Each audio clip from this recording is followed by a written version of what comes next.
పరమగీతము 2వ అధ్యాయము. నేను షారోను పొలములో పూయు పుష్పము వంటి దానను, లోయలలో పుట్టు పద్మము వంటి దానను. బలు రక్కసి చెట్లలో వల్లి పద్మము కనబడునట్లు స్త్రీలలో నా ప్రియురాలు కనబడుచున్నది. అడవి వృక్షములలో జల్దరు వృక్షం ఎట్లున్నదో పురుషులలో నా ప్రియుడు అట్లున్నాడు.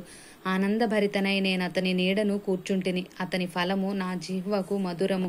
అతడు నన్ను విందుశాలకు తోడుకొని పోయెను. నా మీద ప్రేమను ధ్వజముగా ఎత్తెను. ప్రేమాతిశయము చేత నేను మూర్ఛిల్లుచున్నాను. ద్రాక్ష పండ్ల ఎడలు పెట్టి నన్ను బలపరుచుడి, జల్దరు పండ్లు పెట్టి నన్ను ఆదరించుడి. అతని ఎడమి చెయ్యి నా తల కిందనున్నది, కుడి చేత అతడు నన్ను కౌగిలించుచున్నాడు. యెరూషలేము కుమార్తెలారా, పొలములోని ఇర్రులను బట్టియు లేళ్లను బట్టియు మీ చేత ప్రమాణము చేయించుకొని ప్రేమకు ఇష్టమగు వరకు మీరు లేపకయు కలతపరచకయు ఉండుడని మిమ్మును బతిమాలు కొనుచున్నాను. ఆలకించుడి. నా ప్రియుని స్వరము వినబడుచున్నది. ఇదిగో అతడు వచ్చుచున్నాడు. గంతులు వేయుచు కొండల మీదను ఎగసి దాటుచు మెట్టల మీదను అతడు వచ్చుచున్నాడు.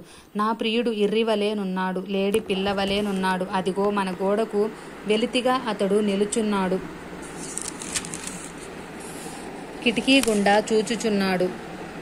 కిటికీ కంతగుండా తొంగి చూచుచున్నాడు. ఇప్పుడు నా ప్రియుడు నాతో మాటలాడుచున్నాడు.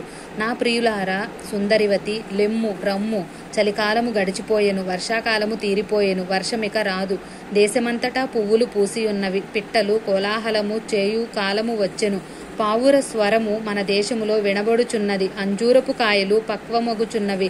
ద్రాక్ష చెట్లు పూతపట్టి సువాసన నిచ్చుచున్నవి. నా ప్రియులారా, సుందరివతి లెమ్ము, రమ్ము. బండసందులలో ఎగురు నా పావురమా, పేటు బీటలను ఆశ్రయించు నా పావురమా. నీ స్వరము మధురము, నీ ముఖము మనోహరము.